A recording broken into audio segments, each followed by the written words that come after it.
Recording is on.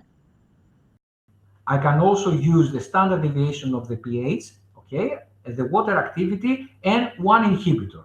Apparently, we can accommodate more inhibitors, but I prefer to keep it as simple as possible for this QMRA module, because increasing the inhibitors and adding more complex equation introduces more computational demand. So you can play with temperature, pH, water activity, and one inhibitor. Of course, you can always use the mu ref in order to account for the effect of multiple inhibitors that are not described by a gamma term behind these secondary models.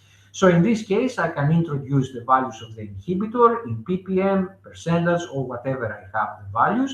And I can also give the standard deviation of the inhibitor or the exponents, depending on the term for the inhibitor that we used in our exercise before. I can also use growth limits distributions. I can use a fixed value, a normal distribution, or pick up from a database. So here I have a list of the growth limiting values, where for each one I have the value and the standard deviation. So the limitation here is that the growth limits can be introduced only, the variability in growth limits can be introduced only as normal distribution. I have not accommodated alternative distributions for the growth limits. This goes a bit further, but this is the limitation, if you consider so, that the growth limits can be fixed values or following a normal distribution. And at the very end, I may have a kind of reduction by processing. Now explains why here, when I used a fixed value, I was only allowed to give a log increase, not reduction. Why?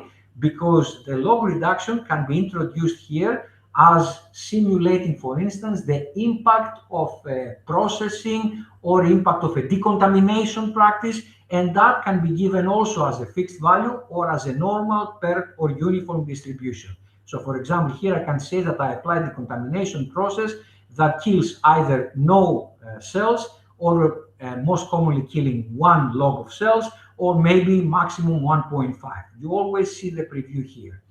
And now you see that automatically, by making these proper adjustments, you see the output of exposure assessment directly on the right. If I click, I resample, and I resample. Now, for how many iterations? Here I have left it as 100. You can always work with more than 1,000 apparently, but for speed reasons, because we are in the internet status of the webinar, I keep it very simple to get a rough estimate. And then I can also introduce variability in the serving size, either a normal distribution or as a gamma distribution, which is most commonly used for variability in serving size. Again, I can populate the distributions. Here is the prevalence between 0 and 1, 0 and 100%. And I can click on applying a beta distribution for the uncertainty prevalence. And as you know, a beta distribution for uncertainty prevalence can be populated if we know the number of positive samples out of the total samples analyzed. If we give these numbers here, then we can introduce a beta distribution for the uncertainty in prevalence. Another thing to consider is the partition and mixing properties. So in any of these three stages, except for the very first one, I can apply a partition. By clicking on partition here, then I need to give a partition coefficient between higher than 0, but not higher than 1. This means that if I put 0.5 or if I put 0.1, it means that the product is sliced, for example, at 10% pieces. A product of 100 pieces is sliced into by 10%. A product of 1 kilo is sliced to portions of 100 grams or so. The initial mass is important for the software to understand how much of the initial mass is sliced according to the slicing coefficient. So how much of product is remaining after slicing? What is the mass of the product, of the sliced product? Because this is used to recalculate the prevalence and the concentration.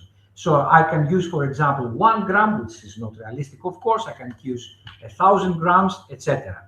If I use mixing, that can be used here or at a later stage, let's make it even more realistic, that a domestic environment, I need to give the initial mass, okay, and the added mass. So if we have, for example, 1 kilo, and then we are adding another 1 kilo, then the system understands that we have 1 to 2 dilution of the concentration. Also, we may apply the cross-contamination probability. How much likely is it to have a cross-contamination between 0 and 1? Let's say, for example, we have 10% cross-contamination. And once you have 10% cross-contamination, what is the level that is introduced by cross-contamination? Is it a fixed value in terms of log, or does it follow a normal, per, or discrete distribution? Let's use a normal distribution that I introduced 1 log plus minus 0.2 logs. Automatically, what I've done here, I have used a partition at retail, a slicing process that at 10% fractionation. And during the domestic environment, I have foreseen no further partition, but I consider that I have a mixing of product at 1-to-1 ratio. And in the domestic environment, I also have a cross-contamination of 10% of my samples. And the amount of cells introduced due to cross-contamination follow a normal distribution with the average value of 1 and a standard deviation of 0.2.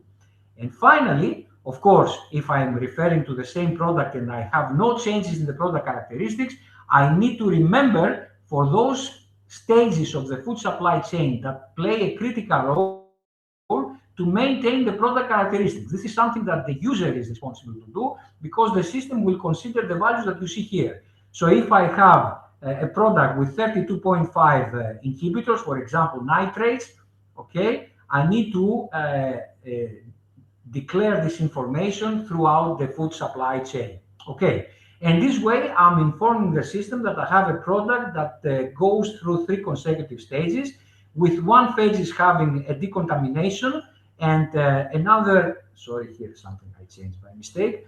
And here we have a partition in the retail stage and a mixing at the domestic environment. And finally, we may have a cooking step. A cooking step now, okay, can introduce some further reduction.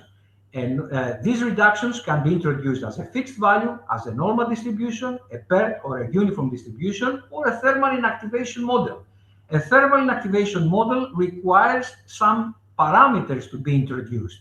The Tref, the reference temperature, the D value of this reference temperature, and the Z value. Also, the cooking time and the cooking temperature. The cooking time and temperature may also be introduced as a fixed value or as a normal distribution, depending on the standard deviation for time or temperature that I'm introducing here. So if I say, for example, that I have a reference temperature of 58, 60 degrees, let's say, I have a DREF of about 10 minutes, then I have a Z value of 7 minutes, and I'm cooking for 3 minutes at an internal temperature of 61. But maybe the consumers do not use only at 30 minutes, but from consumer to consumer, I may have a variation of 0.5, and the final cooking temperature has a variation, a standard deviation of 1. In this case, I've introduced the impact of the cooking temperature on the cumulative estimation of the ingested dose. And this is the resulting exposure assessment, and this is the resulting probability of illness. See again, and this is the tabular assessment, the tabular outputs of risk assessment. But remember, look the importance of what-if scenario. Now, if I remove the cooking stage, see the distribution of exposure lies from 6 to 7 to 10 logs. If I use no thermal, then you see that we have higher chances. If I use a more stringent cooking conditions, then if I cook for 10 minutes, and if I cook at a much higher temperature of 70 degrees, you see here that the reduction is enormous, which means that practically the probability of illness has been reduced accordingly by many, many orders of magnitude. So these are easy what-if scenarios that you can test in real time. And as I mentioned before, you may select from those response, either built-in, Listeria susceptible groups, Listeria non-susceptible groups, Salmonella from FAO risk assessment, or ESTEC from an old risk assessment on beef burgers. As well as you can introduce your own dose response models that they follow this particular dose response equation. A binomial model should require, for example, these two parameters. A beta binomial would require these parameters, the alpha coefficient and the beta coefficient. And a beta Poisson model would also require a different set of parameters. By manipulating these parameters and by clicking click to render plot, then you see that automatically the ingested dose does not change a lot. It is simply changed because of the sampling, but the conversion of the ingested dose to a probability of illness is highly affected by the selection of the dose response model.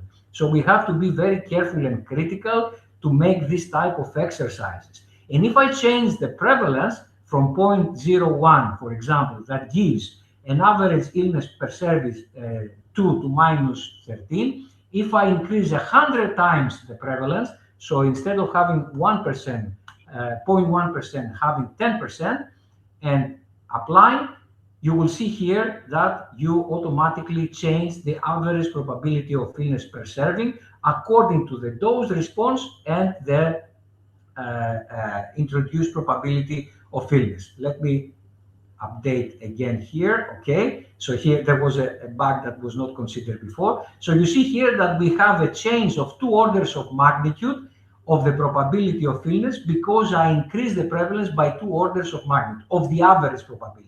Of course, this is not a direct translation of increasing prevalence because it depends also on the shape of the probability of illness distribution. But these are technicalities that you can visit yourself the software and understand how it performs.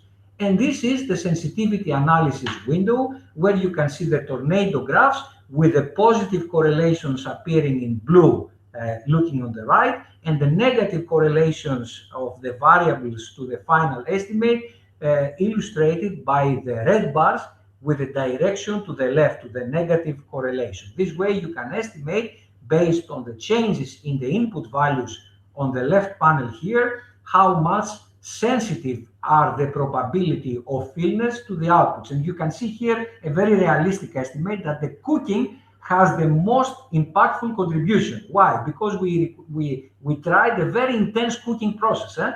So a very intense cooking protocol is responsible for the exposure assessment of the consumers. The negative correlation means the more intensive is the cooking, the lowest is the dose consumed by the consumer, which makes total sense in my opinion. So you can really test here how sensitive are the final outputs of exposing dose and the probability of illness on the inputs. Remember to switch between sensitivity analysis windows and risk graph window. So that's all from my side. Again, thank you very much for your attention. I hope that I gave you a brief overview of how you can use the same tool through risk assessment. And don't forget to, for more details, to refer to the whole, the full demo of this tool directly in the YouTube by pressing this link. A user guide can be downloaded also from this link here. So, Ibrahim, the floor is yours. Thank you very much. Yes, Professor Panos, thank you very, very much for this excellent second part of the presentation. I believe we all agree that the content was highly inspiring and extremely useful, especially for the practical application of predictive microbiology from yesterday's part and quantitative microbial risk assessment within the NPRM framework from today's section. So many thanks, Professor Panos. I can see here that we already have a few questions, but before we begin, I would like to share a quick message with our attendees. Please take a moment to complete the form that has just been shared in the chat. Just 1 minute.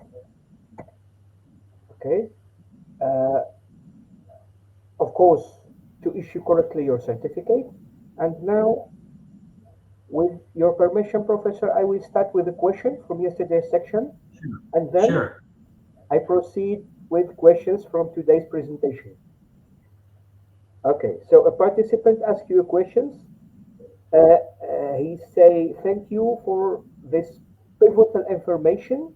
What equation could I use to predict my strain's variability in, uh, in a new matrix?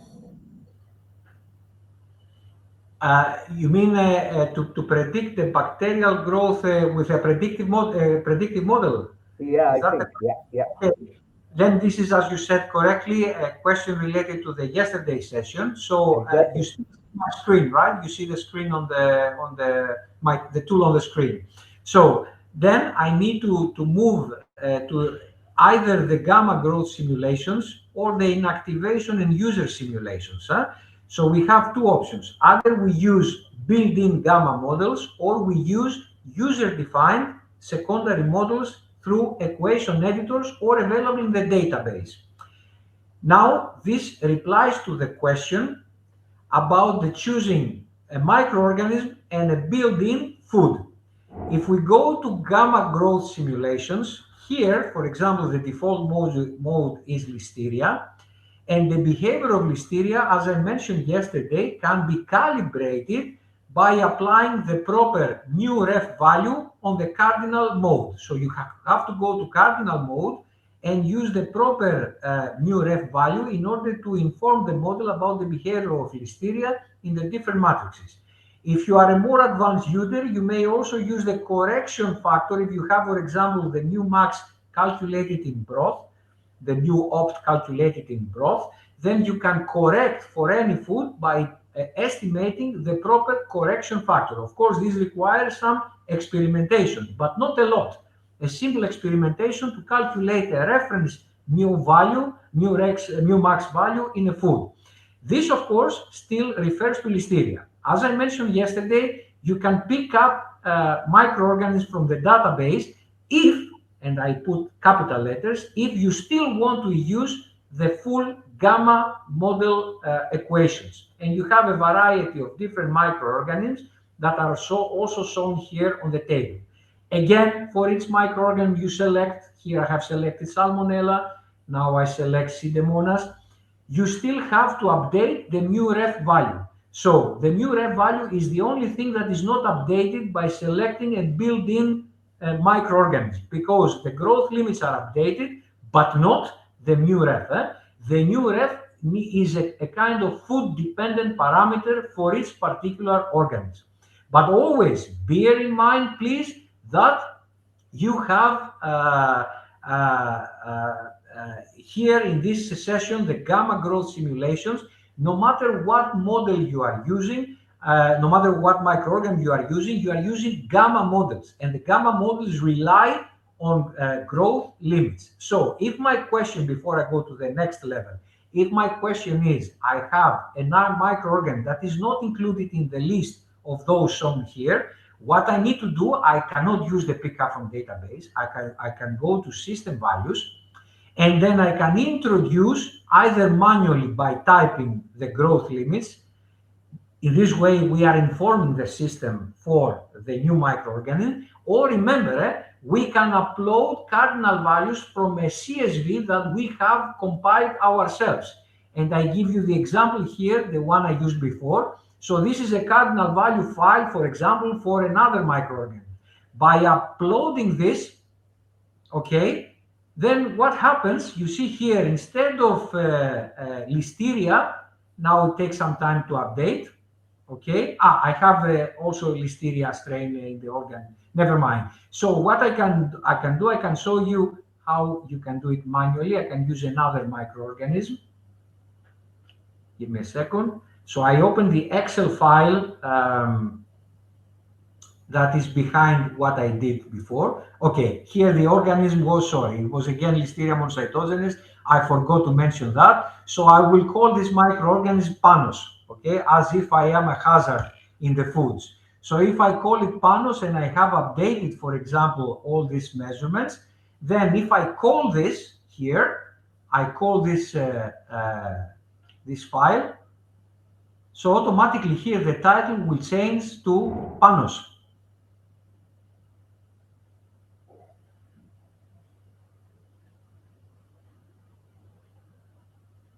Okay, so you see here, for example, I have uploaded a different set of cardinal values. These cardinal values can be changed by the user here, not in real time. I can look for the literature, I can do my experimentation, and I can update these growth limiting values. And this way, I can populate the system with a new microorganism. But still, remember, I have to be very careful with the selection of new ref because this is always the calibration factor to the different foods. So if I change the growth limits, but I do not update the new ref, then the system will consider the proper microorganism, but maybe for the wrong food.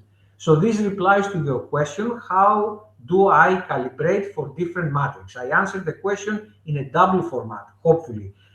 How to update the system with a different microorganism, and for after updating for the microorganism, how to update for the selected microorganism with respect to the food. Again, if you want to use gamma models simulation, if you want to use a different user-defined secondary model, I have already a variety of models. You are welcome to propose more to include them in the future. Absolutely no problem. You can also use your own depository of these models in a file. And how to do that, you may consult the Excel template on how to introduce your own models, so you don't rely on me as an administrator to include them in the database. But of course, if you are contributing with available models in the database, you are helping also other users. Why? Because from the database, if you select a microorganism, I will select, for example, a Bacillus species for heat-treated products. Here, I provide the equation, okay, that is from a published model, and here I provide the DOI link, okay, where you can click and redirect you to the page where you can download the PDF paper if you have, of course, access to the journal site. This is a paper by Marcel and Sofia, Marcel Wittering, Sofia Santillana Faragos, about the meta-analysis of temperature and pressure for high pressure inactivation of microorganisms. So this way, if you inform me about the type of model that you want to include in the building models, then I always append the DOI of the paper so that future users that share the same link have access to this model. Or, as I mentioned before, you can use your own equation editor for real-time purposes. You can introduce your own secondary model that may have been developed in the food of your interest. In this way, you can save this information to a different file that will never be shown to anybody. It's a personal file, or you can inform me about this model and upload it in the database. So it's three different ways of accommodating new models that are relevant to the matrix of concern. I hope I answered your question. Sorry for taking too long, but I wanted to be as descriptive as possible. No, perfect. Thank you very much. So now let's move to today's questions.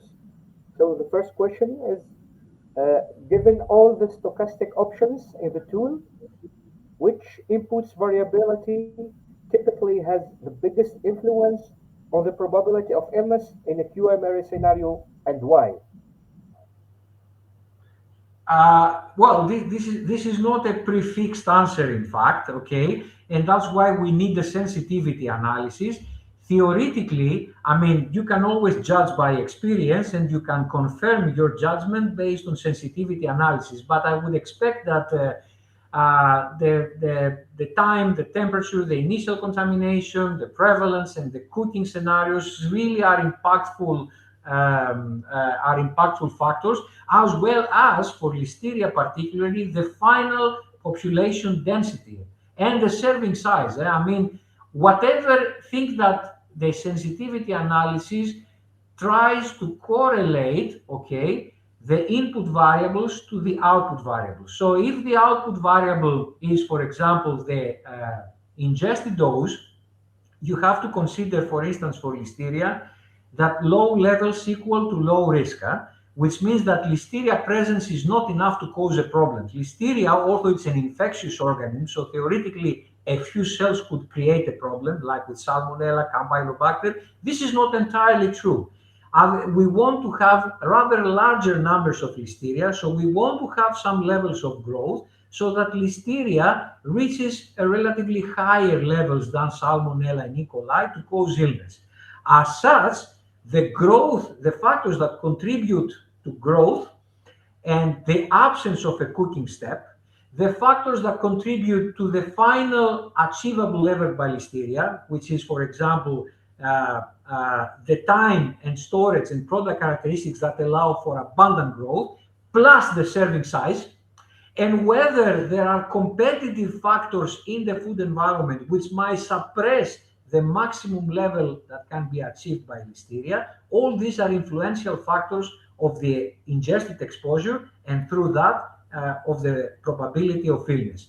So I cannot foresee from the very beginning which is the most influential, but by looking at the sensitivity analysis, you can really rank the different contributions of the input variables. And as you can see here, I play really randomly here, but with Listeria, you can see, for instance, that with the sensitivity analysis, here I have reduced the intensity of cooking. And as you can see here, the cooking has very, very minor contribution compared to the other compartments of the food supply chain. So here, for instance, you see that the change in the growth of Listeria in the compartments of the food supply chain before consumption are more critical for the impact of the ingested dose.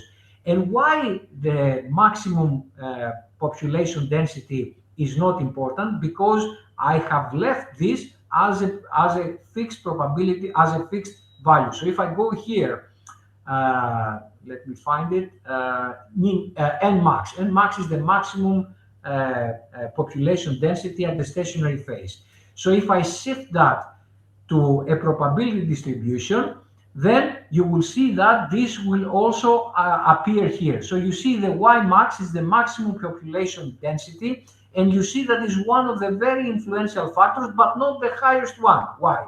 Because the Nmax would not make any contribution if you don't have growth before. So growth is the most critical influential factor, and once growth occurs, whether Listeria, the threshold value for growth, what is the maximum achievable population, is among the influential factors that affect the amount of dose that is ingested by the consumers. And this automatically affects the probability of illness. What is really interesting to see is that for Listeria, and this is something that differentiates Listeria from the other organisms, the exposure, the probability distribution of exposure is of similar shape to the probability of illness. Why is that? Because actually, if you have if the most likelihood, if the higher chances occur at lower dose, then apparently the higher chances are occur for lower probability of illness. And if the really high levels of Listeria, which are responsible for causing listeriosis, appear in low frequencies, automatically the higher probability of illness estimates are also of low frequency. Because of this exceptional case of Listeria, that Listeria requires some increase in levels high to cause infection. If I shift from Listeria to Salmonella, then you will see something interesting here. You see here that there is an inconsistency between the actual shape of probability of exposure and the dose response mode and the probability of illness. Why? Because Salmonella, of course, the more Salmonella you have, the worse it is for the consumer. But Salmonella is also capable of actually causing illness even at lower levels. And if I change to ESTEC, then you see here a total different picture. Why is that? It means that no matter how variable is the final exposure, even very low amounts are enough to cause illness. That's why all this variability in ingested dose is converted to a very high probability of illness, because all the dose expected is above 10 to the 5 CFU per gram, which is really high for an enteric pathogen causing infection like ESTEC. So practically you see the physical interpretation of the mode of action of different foodborne illnesses. With Listeria, the shape was similar because the probability of illness follows the probability of ingested dose. But for Salmonella and Estek, things are different. Since low levels may even cause infection, then no matter how variable is the exposure, as long as it exceeds some hundreds of cells, then the probability of illness really shifts to very high levels. Very good. Thank you very much. So another question: What should I do? What should I do if my food process has more steps than the 4 modules in the tool? Yeah. Well, I think you should use with a more, let's say, reductionism approach. This is a limitation. I have foresee only 4 stages, but what you can do is you can somehow, if possible, of course, condense some of the stages. So, if, for example, it's a matter of defining the starting point. Unfortunately, I cannot say more solutions than that. But if you, for example, can summarize the outputs of some stages into one and have a starting point from retail to domestic environment, if you have multiple intermediate stages here, then you can make manual calculations about what happens from one stage to the other with the growth simulations. And then the outcomes of these growth simulations can be used as inputs of the second, the third, or the fourth component of the QMRA module. I don't know if it was a clear explanation, but what I've done in the exercise at the master level, for example, I have used the growth module in order to resemble what is the expected reduction or increase of the microorganism, taking into account variability in product characteristics, in time and temperature. I have extracted the simulated outcomes in an Excel file, and I use these outcomes as an input. Okay, I try to extract the critical stochastic or deterministic values of these outputs in order to use them as inputs in the modular risk model. So I condense the modules that exceed the 4 available in growth predictor to as many as possible in order to always leave up to 3 available modules to continue my risk assessment. This is the best approach I could figure out. But of course, if the feedback requires that more modules are used, then I have in mind to increase the number of modules, or maybe leave it up to the user to define first the number of modules and then repeat the exercise. But from personal experience, I think this 4 modules fragmentation should be okay for most of the cases, unless we want a really very high resolution risk assessment, which might not be appropriate to be done even with growth predictor. Then you can go to at risk, you can code yourself in R, but I think that for the most, let's say, practical, commonly applied approaches, this is a good generic example. Okay, so let's move to another question. There are a few dose response models available in the tool. Is there also guidance foreseen to construct a novel dose response model that might be added to the software afterwards? Yeah. This is very easy. I mean, I was very careful on that, and still I consider myself very ambitious to have included some generic dose response models. Because I wanted just to offer the flexibility either to use published dose response models or for more expert and familiar users to give them some generic dose response models. But of course, introducing or expanding the list of available dose response models is something that I can accommodate very, very quickly, within a day. I just need to have the proper information available. Very good. So I see here another question. Does the QMRA model for Listeriosis incidence consider the stage of distribution separately from the storage stage, or distribution is accounted for within storage? Can we add fluctuation of temperature during distribution in such model?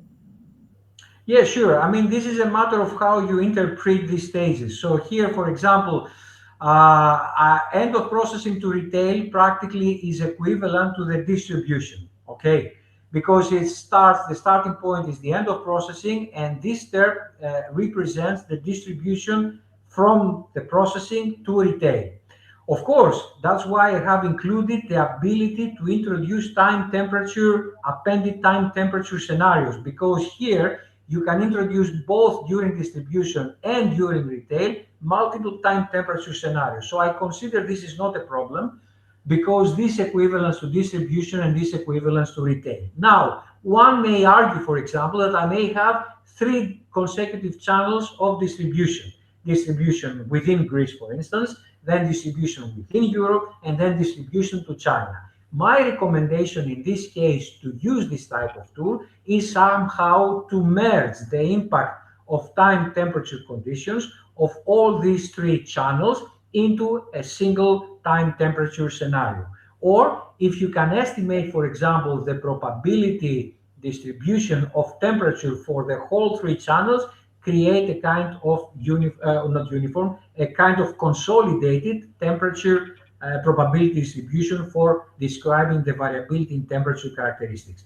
The other alternative is that if you don't want to go to the consumer stage, you can treat this domestic environment as a retail or a sub-distribution channel, because these are titles. I mean, this is the titles that I gave for the user to understand the compartments. But if I wanted to take advantage of, if I want to focus on the distribution channels rather than on the consumer phase, in order not to have a full risk assessment, but actually to estimate the impact of the food distribution on the accumulated dose of the hazard, then I could consider these 3 consecutive modules as being equivalent to 3 different distribution scenarios. My ultimate suggestion to you would be that if you want to put emphasis on the impact of time temperature on the final levels of your hazard, then probably you don't even need the QMRE module. You can do this by the simple growth module. You can append as many time temperature scenarios you would like here, either in the form of a file. You can introduce endless number of rows for time and temperature, or maybe you can do it even in a more gross format by introducing time and temperature here in the table with as many cells as you like. And you can increase the number of cells by adding insert row below, etc. And you can do it as flexible as possible. And you can see there is no limitation for interpolation or extrapolation. I mean, it's totally open for the user to judge how it is. And by introducing import, then you get, for example, the resulting growth simulation. And the same practice can be applied also at the user simulation. So if you are selecting, let's do a growth example for E. coli on roasted raw ground beef, you can use a dynamic conditions, and then you can use here your own time temperature scenario for the equations that are available either from the built-in database of the tool or introduced by the equation editor. So this case gives a lot of flexibility for using not only gamma models, but user-defined secondary models. So if you want to have more modules, you might not be interested only in risk assessment. You might want to use the growth simulation with dynamic time temperature or even pH conditions, because let's not forget that if you are using here this situation for, for the growth or the inactivation, okay. If you are using this, these equations, let me get an example, give me a second. This is E. coli. No, I went for growth, sorry. Not E. coli, let's go to Salmonella, okay. Yeah, here we are. So you see, depending on the model that you choose, you may provide also dynamic conditions for more than one variable, temperature, water activity, pH, because this secondary model has 3 independent variables. So you can use this table to populate the way you want. So for example, you can use dynamic temperature scenario but you can maintain your product constant. So I make a very brief now example. Okay, and then I can use a 0.98 as a water activity without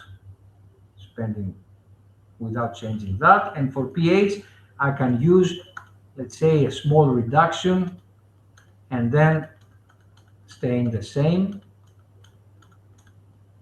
Perfect. Okay, and then I calculate, and this is what I get. Anyway, the values are not targeted. Let's increase that. Here you are. So for example, you can use a dynamic profile, changing not only the temperature, but also the product characteristics. If you have fermentation, if you have ripening, increase of pH because of malt or yeast activity, and you can simulate that without the use of the built-in gamma models, but by using either a database model or a model of yourself at the file, or directly an equation editor. And if you are using a model from your own file, do not forget to download the template, because if you open this template, you will see here that this template gives you the flexibility to introduce your own model.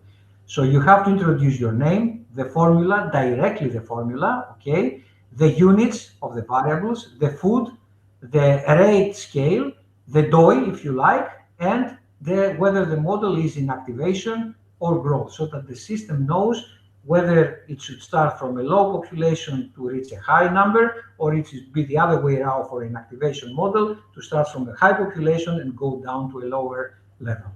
So you can save this wherever you like on your hard drive, and you can call it, okay, directly from the tool via this file. So you can browse and you can find the model you just uploaded. So you can create your own depository of user-defined models and simulate them under dynamic or constant conditions. Very well. I think we have a couple of minutes. So I see here a question. How do I decide on the number of iterations for robust outputs? Yeah, that's a very good question. Again, I don't have a clear answer, but I mean, I will respond educationally. If I'm going to do a risk assessment for regulatory purposes, my recommendation would be to range between 1 million and 10 million iterations. Of course, you can do that anyway, but the more you are increasing the complexity of your model parameters, the more computational resources you need. So my recommendation, as I would say, as a professor, I would say it is, do not rely so much on the high number of iterations, but you can use, for example, something like 1,000 or 10,000 iterations. You can do a lot of resamplings in order to get a rough estimate of what if scenario.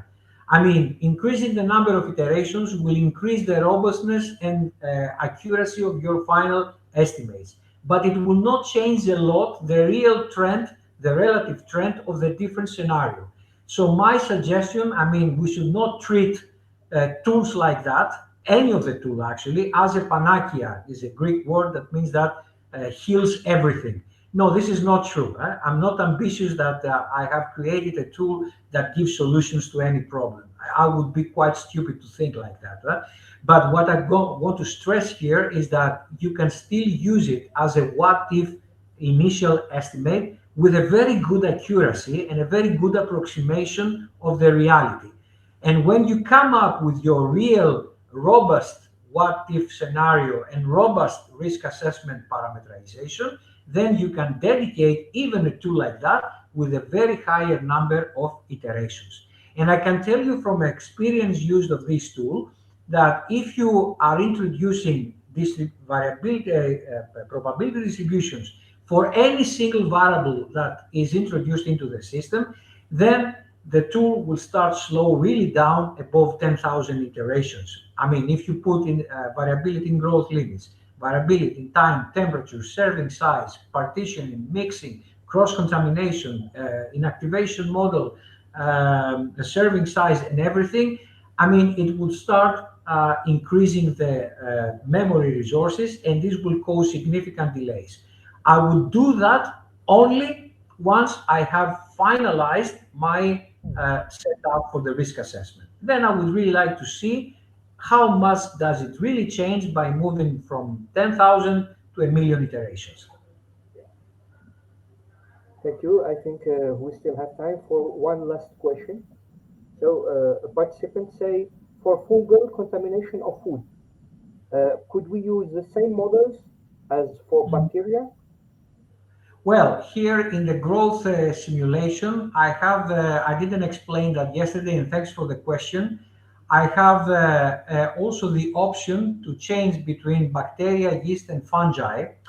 I have this for the gamma models because for the inactivation and user simulations, this is totally flexible. It's up to the user and the type of the model you introduce. But for the gamma models, you may use the fungi session where automatically we go away from the concept of fungal of bacterial growth, and we go to the radial diameter growth that is used for fungal predictions. To me, it doesn't change a lot because the secondary model has the same structure. It is a matter of growth limits, of cardinal values, and also a matter of how you interpretate the fungal growth. So fungal growth is not in CFU per gram. So in order to avoid misunderstanding, as you see, by shifting between bacteria and yeast versus fungi, the title of the axis changes from log CFU to radial diameter. Okay, so yes, my response to you would be, of course, you can treat bacteria and fungi. And if you want to have the proper annotation, do not forget to click on the fungi. You might see some also other changes in the input values, but I will not go into details for that so that I don't exhaust you. But yes, you can adapt your growth simulation both for bacteria and fungi. Okay, I see here one last question, please. So, Sure. yeah, is it possible to export each of the conditions added to the QMRA model, or will a report for each combination of conditions tested? If I understand the correct the question, you can press the download full model here, if that was the question, and then you get a model output, okay, an Excel file that I can open it for you. And then what you have here is actually the four levels of the four compartments of the QMRA tool from top to bottom, translated in Excel spreadsheet. So you can see here all the parameterization that you used for running this simulation. And then you have the parameters, you have the input distributions, you have the expected dose, the expected probability of illness, and the metrics that correspond to the probability of dose or of illness. So the tabular output of the tool, I refer to this table here, is also exported for this particular simulation into the Excel file. If you reload the simulation or if you redo the simulation, you need to extract it again to a different Excel spreadsheet. But here you have a very good overview of the parameter you use for all different compartments. If you use a discrete distribution here, a pair distribution for temperature, all this from top to bottom, all this information are extracted into this Excel file. All right.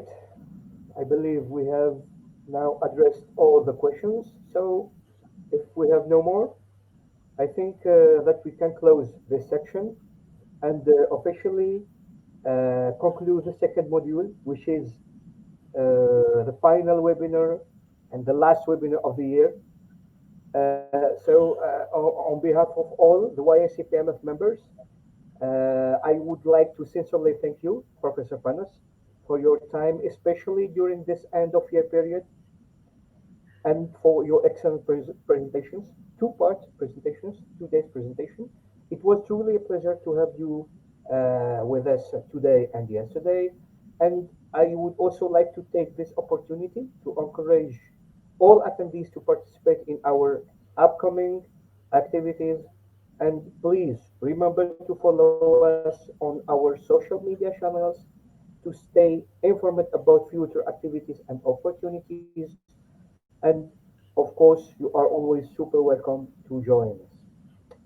So thank you all once again for your participation. And finally, I kindly ask you to turn on your cameras so we can take a group photo to share on our platform. Please. Natalia, you have something to say? Yes, thank you so much for our invited speaker, Dr. Panos. These last few 2 days were amazing. We learned so much from the growth predictor tool, and we are very happy that you took the time to come and share your knowledge with us. I'm sure all the participants really enjoyed the session and learned so many things. So thank you so much, and thank you to all the participants who joined our webinars. This year was filled with education activities, and we plan to keep going and keep doing more activities like these for the next year. So thank you so much, everyone. And now let's take a group picture. And so smile, and I'll take a screenshot. Okay, 1, 2, 3, and very good. Thank you so much, everyone. Happy holidays, and see you all next year. Bye bye. Happy holidays, Thank Merry you. Christmas to Happy everybody. Goodbye, holidays. Panos. Bye bye. Joy, Bye thanks a bye. lot.